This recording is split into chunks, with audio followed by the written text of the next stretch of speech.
Hello friends, कैसे हो आप सब लोग। तो आज के सेशन में हम बात करेंगे ईवीएस का पार्ट 3 होगा, जिसमें हम ईवीएस के जो पार्ट हमने अपलोड कर चुके हैं उसको आप देख करके फिर उसके आगे पार्ट 3 है। ऐसे ही पूरे हम ईवीएस को इसी यूट्यूब चैनल पर कंप्लीट करा देंगे। तो हमारे इस यूट्यूब चैनल से जुड़ने के लिए या सीटेट की अच्छी तरह से तैयारी करने के लिए हमारे इस यूट्यूब चैनल से जुड़ सकते हैं। आगे है मधुमक्खी पालन। जो question most important NCERT base ही सारे कंटेंट होते हैं जो सीटेट के लिए मोस्ट इम्पॉर्टेंट होते हैं। मधुमक्खी पालन। तो बिहार के मुजफ्फरपुर का बोचहा गांव, इस इलाके में लीची के पेड़ बहुत अधिक पाए जाते हैं। लीची के फूल मक्खियों को बहुत लुभाते हैं, इसलिए इस क्षेत्र को लोग मधुमक्खी पालकर शहद बनाने का काम करते हैं। अक्टूबर, यहाँ से ये डेट पूछी जाएगी किस महीने में मधुमक्खी पालन किया जाता है और किस गांव में किया जाता है। तो बिहार के मुजफ्फरपुर में एक गांव है बोचहा, गांव में किया जाता है। और समय कौन सा होता है तो अक्टूबर से दिसंबर में। और मधुमक्खी पालन को क्या कहा जाता है तो एपीकल्चर कहा जाता है। और उस टाइम में लीची के फूल कब खिलते हैं तो फरवरी में खिलते हैं। मधुमक्खी के हर छत्ते में एक रानी मक्खी होती है जो अंडे देती है, और छत्ते में कुछ नर मक्खी भी होते हैं। छत्ते में बहुत सारे काम करने वाली मक्खियाँ भी होती हैं। दिन भर यह काम करती रहती हैं और शहद के लिए फूलों का रस ढूंढती रहती हैं। जब किसी मक्खी को रस मिल जाता है तो वह एक अलग तरह का नाच करती हैं। उससे दूसरी मधुमक्खियों को पता चल जाता है कि वह रस कहाँ पर है। मधुमक्खी शहद से रस बनाती हैं। छत्ता बनाने का काम इन्हीं का होता है और बच्चों को पालने का भी काम इन्हीं को होता है। मधुमक्खी पालन में बक्से का प्रयोग किया जाता है। इस बक्से में चीनी का मीठा घोल डाला जाता है। और नर मक्खी जो होते हैं छत्ते के लिए कुछ खास काम नहीं करते हैं। एक प्रश्न ये भी पूछा जाता है कि जो उसके डंक में कौन सा अम्ल पाया जाता है तो फार्मिक अम्ल पाया जाता है। यहाँ से भी क्वेश्चन पूछे जाते इग्लू क्या है तो इग्लू एक बर्फ़ का घर होता है जो टुंड्रा प्रदेश में पाए जाते हैं। और यहाँ की जो जनजाति होती है एस्किमो जनजाति होती है। तो जनजाति भी पूछी जाती है, टुंड्रा घर कहाँ पाए जाते हैं और ये इग्लू क्या है, ये सारे क्वेश्चन पूछे जाते हैं और इन घरों को इग्लू कहा जाता है।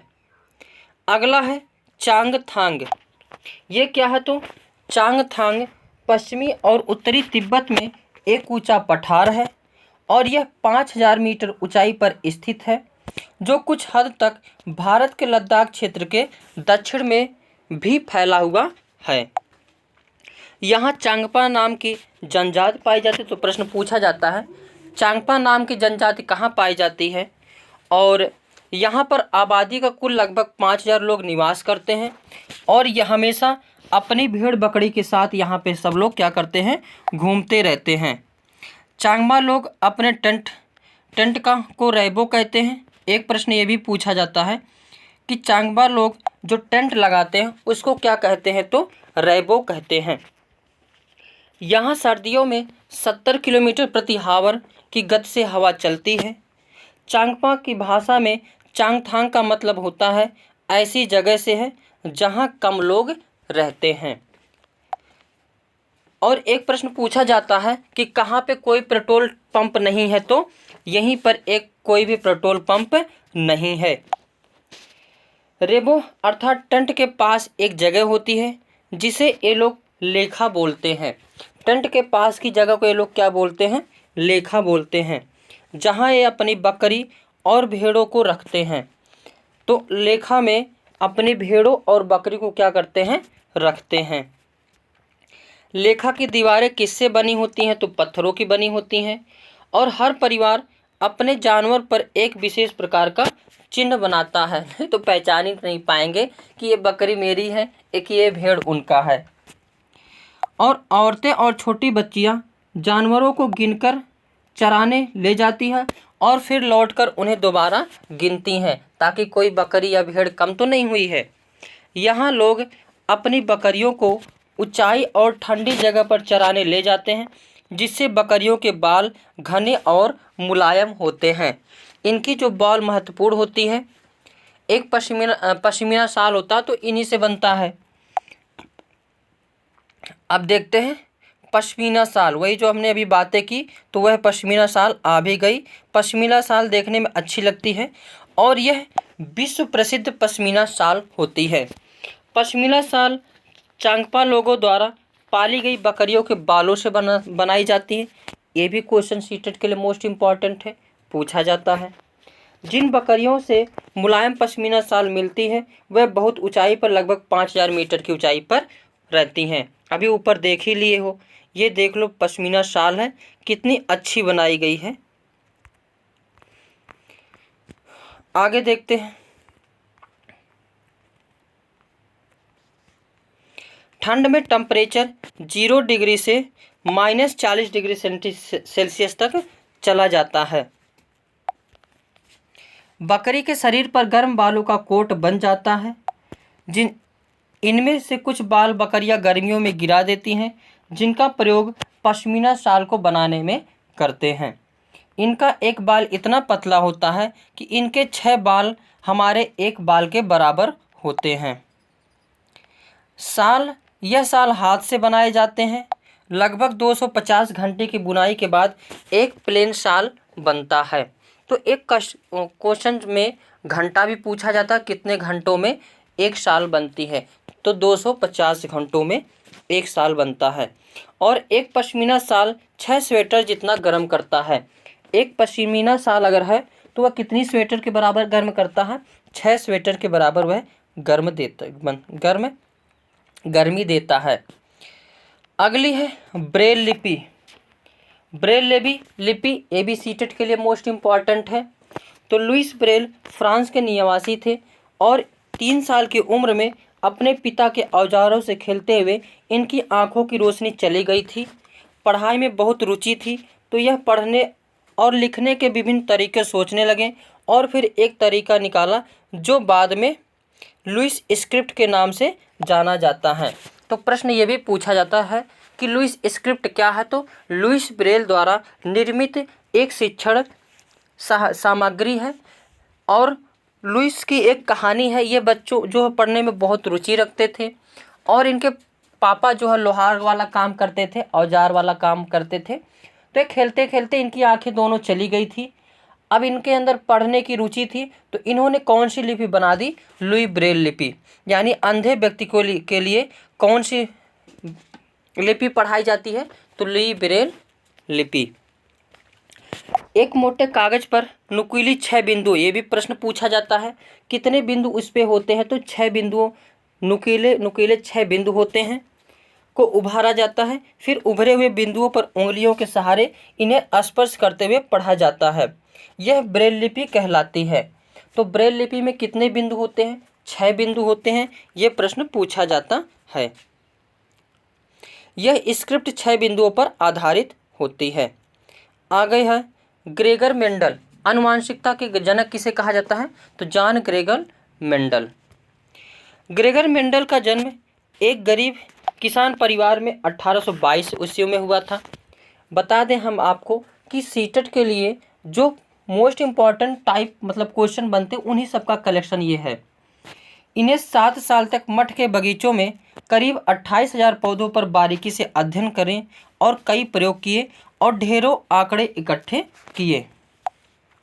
मटर के पौधे के कुछ गुण होते हैं जो जोड़ियों में आते हैं, जैसे बीज या तो मुलायम होगा या खुरदुरा होगा और इनसे निकली अगली पीढ़ी के बीजों में भी बीज या तो मुलायम होंगे या फिर खुरदुरे होंगे या बीज का रास्ता कुछ नहीं होता है। इसके बाद एक क्वेश्चन अलबरूनी से पूछा जाता है, ये इनका भी मोस्ट इम्पॉर्टेंट है। तो अलबरूनी कब आया था? तो 1000 से भी ज़्यादा साल पहले एक यात्री भारत आया था जिसका नाम क्या था? अलबरूनी था। अलबरूनी जिस देश से आए थे उसका नाम उज्बेकिस्तान था। तो प्रश्न पूछा जाता है कि अलबरूनी किस देश से आया था? तो उज्बेकिस्तान से। अलबरूनी ने बहुत ही बारीकी से चीज़ों को और जगहों को देखा और उनके बारे में लिखा। भारत में आया था, भारत में बहुत सारी चीज़ों को देखा और लिखने का काम किया। अल बरूनी उस समय के तालाबों के बारे में लिखते हैं, यहाँ के लोग तालाब बनाने में तो माहिर हैं। अगर हमारे देश के लोग इन्हें देखेंगे तो हैरान ही रह जाएंगे। बहुत बड़े बड़े भारी पत्थरों को लोहे के कुंडों और सीढ़ियों से जोड़कर तालाब के चारों तरफ चबूतरे बनाए जाते हैं। इन चबूतरों के बीच में ऊपर से नीचे जाती हुई सीढ़ियों की लंबी कतारें होती हैं। लोगों को उतरने चढ़ने के लिए रास्ते अलग अलग होते हैं। यहाँ कभी भीड़ लगने से परेशानी नहीं होती है।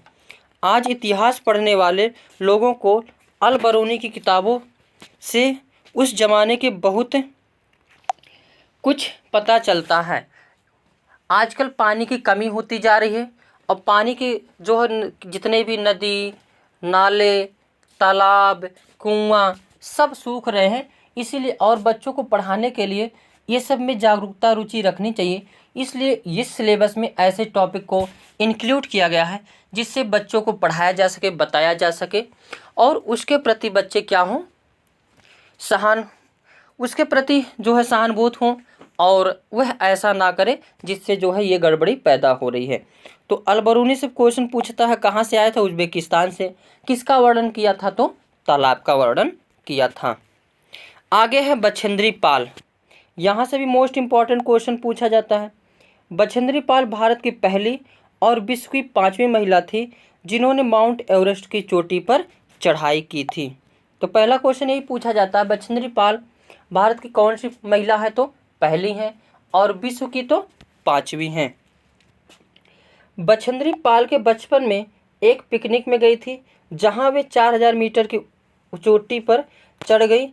तब उस समय यह कितने वर्ष की थी, तो 12 वर्ष की थी। पिकनिक में जाते पहाड़ों के एरिया में बसी थी, पहाड़ों के एरिया में रहती थी। मजाक मजाक में ही चोटी पर ये चढ़ जाती थी और एक जगह तो 4000 मीटर की ऊंची चोटी पर चढ़ गई। उस समय इनकी उम्र कितनी थी, 12 वर्ष थी। और यह उत्तराखंड के गढ़वाल एरिया में नाकुरी गांव में बड़ी हुई थी। इन्होंने नेहरू इंस्टीट्यूट ऑफ माउंटेनियरिंग से अपनी ट्रेनिंग ली थी और इनके गाइडर भी पूछा जाता है तो ब्रिगेडियर ज्ञान सिंह थे। 1984 में माउंट एवरेस्ट में जाने के लिए टीम मेंबर चुनी गई थी और 23 मई दोपहर 1:07 पर वह अपना पहला कदम 8848 मीटर ऊंची चोटी यानी माउंट एवरेस्ट पर रखा था। और इनके साथ एक और मेंबर भी गई थी। ये एक साथ कदम नहीं रख पाई क्योंकि वहाँ जगह नहीं थी। तो पहले इन्होंने अपना कदम रखा, इसके बाद अपना सिर झुकाया और झंडा लहराया और तस्वीरें ली। माउंट एवरेस्ट को नेपाल में सागर माथा भी कहते हैं। अब देखो यहाँ से थोड़ा सा एक बात और ये भी है कि कोई भी व्यक्ति, अब वहाँ पे जगह एक थी, हालांकि दोनों लोग चढ़े थे साथ में और पहुँचे भी साथ में थे, लेकिन जगह थोड़ा सा होने के कारण बछेंद्री पाल का नाम सबसे ऊपर आ जाता है और इनकी जो मित्र थी उनका नाम सेकंड पे आ जाता है। हालांकि इनको बराबर कर दिए होते तो कोई दिक्कत नहीं थी क्योंकि जगह की कमी थी, बस नहीं तो पहुँचने में तो दोनों साथ ही पहुँचे थे। आगे है कर्दम मल्लेश्वरी। कर्दम मल्लेश्वरी ये एक वेट लिफ्टर है जो आंध्र प्रदेश की रहने वाली हैं। 130 किलोग्राम तक का भार उठा लेती हैं और भारत के बाहर इन्होंने 29 मेडल जीते हैं। अभी हाल ही में दिल्ली की कुलपति भी बनाई गई कर्दम मल्लेश्वरी। ये सब जितने भी क्वेश्चन मैं बता रहा हूँ या पॉइंट बता रहा हूँ सभी मोस्ट इम्पॉर्टेंट हैं।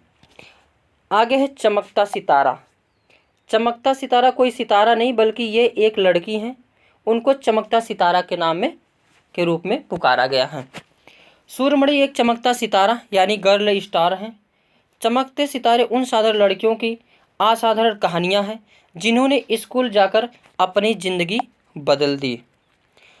सूर्यमणि चाहती थी कि लोग त्योहारों पर अपने गीत गानों को गाएं, उन्हें भूले ना और अपने पहनावों को चाव से पहने, यानी ये अपनी पुरानी परंपरा को बनाए रखने में पूरा सहयोग की, पूरा मदद की।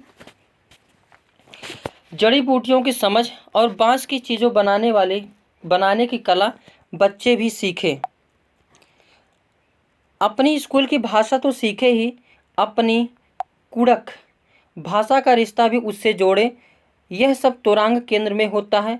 तोरांग में कुड़कू समाज और अन्य आदिवासियों की खास किताबों को संभाल कर रखा गया है। गाने बजाने की कई चीज़ें जैसे बांसुरी, तरह तरह के ढोल भी वहाँ पर रखे गए हैं। गर्ल स्टार ये जो थी, इन्होंने अपनी पुरानी परंपराओं को बनाए रखने के लिए बेहद अथक प्रयास किया और इन्होंने अपनी पुरानी परंपराओं, इन्होंने यहाँ तक कहा कि कोई भी नाच गाना हो अपनी परंपरा को बनाए रखो। अपनी जो पुरानी परंपरा चली आ रही है वस्तुओं को बनाने की, उसको बनाए रखो और अपनी जो भाषा है उसको भी संजोए रखो। अगर किसी को बर्बाद करना हो तो पहले उसकी संस्कृति को बर्बाद कर दो, वह खुद ही बर्बाद हो जाएगा। जैसे पश्चिमी एरिया वाले सब लोग आए हैं भारत में, तो पहले अपनी संस्कृति में, जैसे कोई भी व्यक्ति होता है, अगर तुम उसके लेवल में हो, उससे तुम्हारा हमशक्ल मिल रहा है, उसका पहनावा मिल रहा है, तो सोचोगे आपस में हम सब क्या हैं, भाई भाई हैं। इसीलिए चालाकी से पश्चिमी के लोग भारत में भी अपने जैसे करना चाहते हैं और अपने जैसे बना लेंगे तो भारत को क्या करेंगे, एक बार फिर से गुलाम बना सकते हैं। और तोरांग कुड़कू समाज का जो है सूरमणि 21 साल की थी जब उसे वासवी दीदी और कई लोगों ने की मदद से एक केंद्र खोला। उसने इस जगह का नाम तोरांग रखा और यही भाषा पूछा जाता है। तोरांग का मतलब क्या है, तो जंगल। कुड़कू भारत, नेपाल, भूटान तथा बांग्लादेश में बोली जाती है। भारत में यह बिहार, मध्य प्रदेश, छत्तीसगढ़, झारखंड एवं पश्चिम बंगाल के उराव जनजातियों द्वारा बोली जाती है। इसको उराव भाषा भी कहते हैं। अगली है Sunita Williams. Sunita Williams 360 kilometre दूर स्पेस में गई थी और सुनीता विलियम्स ने लगभग 6 महीने से ज़्यादा अंतरिक्ष में समय बिताया है। वे सबसे लंबे समय तक स्पेस में रहने वाली पहली महिला हैं। यहाँ से भी क्वेश्चन पूछा जाता है, कितने किलोमीटर दूर गई थी, 360। कितने महीने तक बिताई थी, 6 महीने से ज़्यादा। सुनीता विलियम्स के अनुभव स्पेसशिप में, यहाँ से भी क्वेश्चन पूछा जाता है कि सुनीता विलियम्स जो थी वह अपना स्पेस में रहने का एक्सपीरियंस जो शेयर की थी वो क्या क्या है। तो वहाँ इन्होंने बताया कि कोई भी एक जगह बैठ नहीं पाता है और एक जगह से दूसरी जगह वह क्या करते रहते हैं, तैरते रहते हैं। पानी भी नहीं रुकता था, बुलबुले उनके फ्लोट करते थे। जो वहाँ पे पानी होता था, अगर मुंह धोना है तो पानी को बुलबुलों को पकड़ के मुंह पे मारना पड़ता था, तब जाके मुंह को धुला जाता था। चेहरा या हाथ धोने के लिए बबल पकड़ना पड़ता था और कागज़ गीला करना पड़ता था, तब जाके चेहरे को धोया जा सकता था। वहाँ कंघी करने की आवश्यकता नहीं थी क्योंकि बाल हमेशा क्या रहते थे, खड़े रहते हैं। मूवी में दिखाया जाता है बाल बिल्कुल खड़े खड़े हैं, तो बाल अगर खड़े ऑटोमेटिक छोड़ना है तो चले जाओ उस स्पेस में, वहाँ बाल क्या रहेंगे, हमेशा खड़े ही रहेंगे। वहाँ टहल नहीं सकते थे और फ्लोट करने की आदत हो गई थी। एक जगह पर रुकने के लिए खुद को बांधना पड़ता था। इन्होंने बताया कि वहाँ पे कोई भी व्यक्ति बैठ या खड़ा नहीं हो सकता था, वह हमेशा तैरता रहता था और अगर एक जगह करना है तो रस्सी से क्या करना पड़ेगा, अपने आप को बांधना पड़ेगा। उसके बाद नील आर्मस्ट्रांग चाँद पर उतरने वाले प्रथम व्यक्ति थे। वे चाँद पर कब गए थे, तो 1969 ईस्वी में। भारत अर्जेंटीना के विपरीत देशांतर पर, इसीलिए भारत के बिल्कुल विपरीत या भारत के लोगों के विरुद्ध कौन सा व्यक्ति, मतलब प्रश्न पूछा जाता भारत के उल्टे कौन है, तो अर्जेंटीना के लोग या अर्जेंटीना। तो भारत के लोग अर्जेंटीना के लोगों के सापेक्ष क्या हैं, उल्टे हैं। उसके बाद देखते हैं परिवार। एकल परिवार में माँ बाप और उनके बच्चे होते हैं, जबकि संयुक्त परिवार में दादा दादी, चाचा बुआ, माँ बाप और बच्चे होते हैं, या नाना नानी, मामा मामी, मौसी, माँ बाप, बच्चे। यानी भारत में कौन से परिवार हैं, तो संयुक्त परिवार है। संयुक्त परिवार वह परिवार होता है जिसमें माँ बाप और उसके बच्चे हों। इसके अलावा दादा दादी, नाना नानी, मामा मामी, फूफा फूफी, ये आंटा आंटी हो तो वहाँ पे क्या होता है, संयुक्त परिवार होता है। एनसीएफ के अनुसार कक्षा 3 से 5 तक के पर्यावरण में अध्ययन को कितने थीमों में बांटा गया है, तो 6 थीमों में बांटा गया है। यह मोस्ट इम्पॉर्टेंट है, जरूर देखने को मिलेगा, हालांकि सभी मोस्ट इम्पॉर्टेंट हैं। तो 6 थीम क्या है, इस थीम को याद रखना है, और इस थीम को पहला, दूसरा, तीसरा, चौथा, पांचवा, छठा, इसको बिल्कुल याद रखना है। ये थीम ही पूछा जाता है कि इसमें से बताओ कौन सा नहीं है, या इसमें से बताओ कौन सा है। तो थीम इस प्रकार 6 हैं: परिवार एवं मित्र, भोजन, पानी, आवास, यात्रा और चीज़ें जो हम बनाते हैं और करते हैं। उसके बाद अगला टॉपिक है मिड डे मील। मध्याह्न भोजन स्कीम देश के 2448 ब्लॉकों में एक केंद्रीय प्रायोजित स्कीम के रूप में 15 अगस्त 1995 को प्रारंभ की गई थी। इसको ऐसे ही डिट्टो याद रखना है। वर्ष 1997-98 तक यह कार्यक्रम देश में सभी ब्लॉकों में आरंभ कर दिया गया और 2003 में इसका विस्तार किया गया। शिक्षा गारंटी केंद्रों और वैकल्पिक व नवाचारी शिक्षा केंद्रों में पढ़ने वाले बच्चों तक इसे क्या कर दिया गया। आगे देखते हैं दांडी यात्रा। अगला टॉपिक है दांडी यात्रा।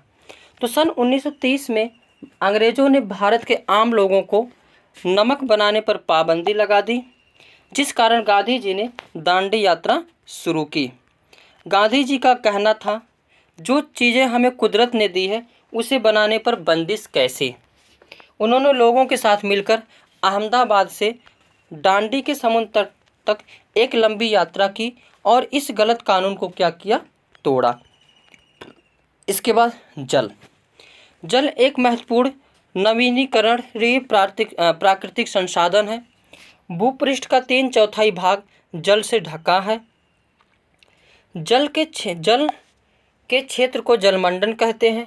यह जल के विभिन्न स्रोतों जैसे नदी, झील, समुद्र, महासागर आदि जैसे विभिन्न जलाशयों से मिलकर बनता है। यह सभी प्राणियों के लिए आवश्यक है। महासागरों का जल लवणीय होता है और मानवीय उपयोग के लिए उपयुक्त नहीं है। अलवण जल केवल 2.7% ही है। इस प्रकार लगभग 70% भाग बर्फ की चादरों और हिमालयों के रूप में अंटार्कटिका, ग्रीनलैंड एवं पर्वतीय प्रदेशों में क्या किया जाता है, पाया जाता है। जल में ऑक्सीजन की कमी के कारण मछलियाँ क्या हो जाती हैं, मर जाती हैं। पानी को साफ करने का सबसे अच्छा तरीका क्या है, तो पानी को उबाल लेना। गंदा पानी पीने से दस्त और हैजा हो जाता है। दस्त या उल्टी में शरीर का बहुत सारा पानी बाहर निकल जाता है।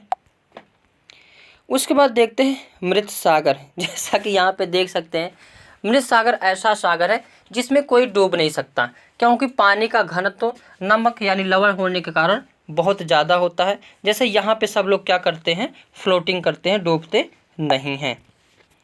वैसे तो सभी महासागरों में पानी में नमक होता है, लेकिन मृत सागर दुनिया का सबसे नमकीन सागर है। इतना नमकीन है कि लगभग 1 लीटर पानी निकालोगे तो लगभग 300 ग्राम नमक होता है। मृत सागर में हम ऐसे तैर सकते हैं जैसे आराम से लेटे हो। जैसे यहाँ पे देख सकते हो, लेट करके यह क्या कर रहा है, कुछ लिख पढ़ रहा है, अपने मैडम को लेटर लिख रहा होगा। मैं आ गया हूँ जो है क्षीर सागर मृत सागर में, आ जाओ, यहाँ हम दोनों लोग फ्लोटिंग करते हैं, तैरते हैं। उसके बाद आगे है तरुण भारत संघ। मोस्ट इम्पॉर्टेंट ये भी है। तरुण भारत संघ भारत का गैर सरकारी संगठन है। एक क्वेश्चन यही पूछा जाता है, कैसा संगठन है, तो गैर सरकारी संगठन है जो जल व संरक्षण व जल के अनुशासित उपयोग को लेकर लोगों को जागरूक बनाने का काम करता है। तरुण भारत संघ ने पिछले 25 वर्षों में देश भर में 10,000 से ज़्यादा जोहड़ तालाब बनाए हैं। अब आगे देखते हैं कुआं या बावड़ी। सीढ़ीदार कुएं या बावड़ी जल भंडारण तथा संरक्षण की पारंपरिक व्यवस्था के साथ जल स्रोत के रूप में भी उपयोग होते हैं। कुएं के सूखने के प्रमुख कारण क्या है, तो ट्यूबवेल का लगाना, पानी का लगातार दोहन करना, टिल्लू पंप का लगाना, टंकी का लगाना, आजकल समरसेबुल चल गया उसका प्रयोग, इन सभी से जो है क्या किया जा रहा है, पानी से का दोहन किया जा रहा है। आगे है घड़सी सर। सर यानी तालाब होता है। इसे जैसलमेर के राजा घड़सी ने बनाया था, ने लोगों के साथ मिलकर बनवाया था। इसके दोनों तरफ घाट, सजे हुए बरामदे, कमरे, बड़े हाल आदि थे। मीलों तक फैले इस घड़सी सर में बारिश का पानी इकट्ठा होता था। तालाब इस तरह बनाया गया था कि जब वह पानी से भर जाता तब बाहर मतलब जो फालतू पानी होता है वह बह करके दूसरे तालाब में नीचे बने हुए तालाब में चला जाता था, और जब वह भी पूरा भर जाता था तो तीसरे में। इसी प्रकार कुल 9 तालाब बनवाए थे जो एक दूसरे से पूरा जुड़े हुए थे, और यह कई किलोमीटर तक फैले हुए थे, जिसमें कभी पानी की कमी नहीं होती थी। इसके बाद देखते हैं गैस। द्रव से गैस में परिवर्तन होने की प्रक्रिया को वाष्पीकरण कहते हैं। वाष्पीकरण की प्रक्रिया उस समय सबसे धीमी होती है जब सतह क्षेत्र और तापमान दोनों में कमी होती है। जब सतह का क्षेत्र बड़ा होता है तो तापमान कम या अधिक होने की स्थिति में भी वाष्पीकरण होता है।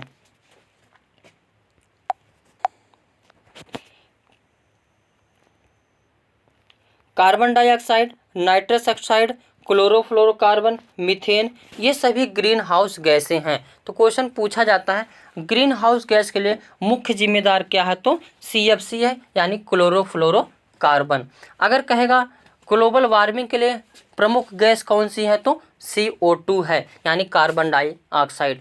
जो गर्मी बढ़ रही है धरती पर, तो इसी को हम क्या कहते हैं, ग्लोबल वार्मिंग कहते हैं। और ग्लोबल वार्मिंग के लिए जिम्मेदार गैस कौन सा है, तो कार्बन डाइऑक्साइड। एक स्टोन लेप्रोसी होता है जिसको हम कहते हैं पत्थर का क्षरण।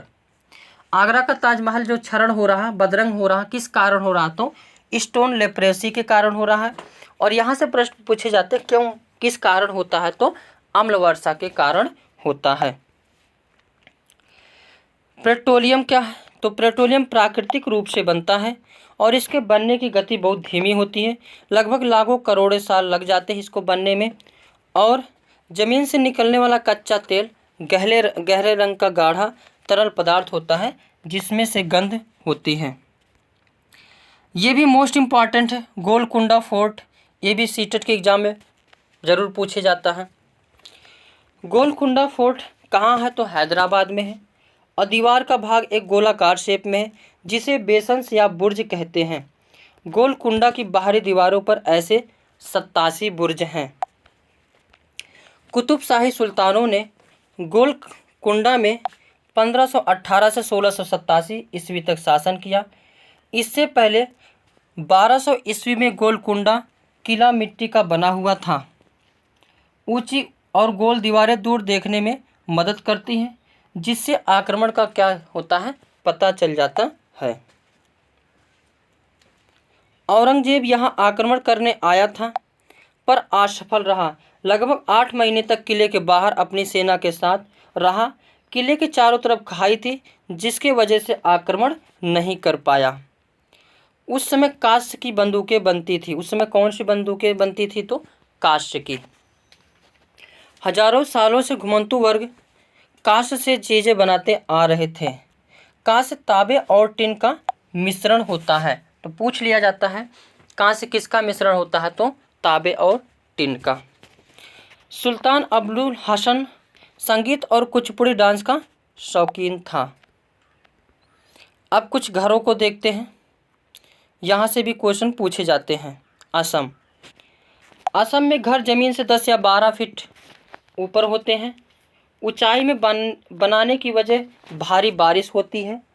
ये बांस से बनाए जाते हैं और अंदर भी लकड़ियों का ही प्रयोग होता है। असम में बांस तथा रस्सी के पुल बनाए जाते हैं। यहाँ बारिश बहुत अधिक होती है, कभी कभी घुटनों तक पानी क्या हो जाता है, भर जाता है। यहाँ बांस को गरीबों का टिम्बर कहते हैं। प्रश्न पूछा जाता है बांस को गरीबों का टिम्बर कहाँ कहा जाता है, तो असम में। उसके बाद देखते हैं बिहू। माघ बिहू 14 और 15 फरवरी असमिया कैलेंडर के 10वें महीने माघ की प्रथमा एवं द्वितीया तिथि को मनाया जाता है। पहले दिन को उरुका कहते हैं। बिहू के पहले दिन को क्या कहते हैं? उरुका कहते हैं। इसी दिन अस्थायी शेड यानी छप्पर बनाते हैं, जिसे भेला घर कहते हैं, और सामूहिक भोज का आयोजन होता है। बोरा असम में खाए जाने वाले चावलों की एक किस्म है जो पकने के बाद चिपचिपे हो जाते हैं। बिहू त्यौहार चावल की नई फसल कटने पर असम में मनाया जाता है। भेला घर घास और बांस से बनाया जाता है। ताव कढ़ाई को आग पर रखकर उसमें पानी उबालेंगे और भीगे हुए चावलों से भरी हुई कढ़ाई उस पर रख देंगे तथा उसे केले के पत्तों से ढक देंगे। थोड़ी देर बाद चेवा चावल तैयार हो जाएगा। औरतें पीले रंग के कपड़े पहनती हैं। लड़कियां रंग बिरंगी मेखला चादर पहनती हैं। भात सुख तो चावल और रसे वाले सब्जी को कहते हैं। अब इसके आगे नेक्स्ट सेशन में। आज के लिए बस इतना ही। Thank you for watching.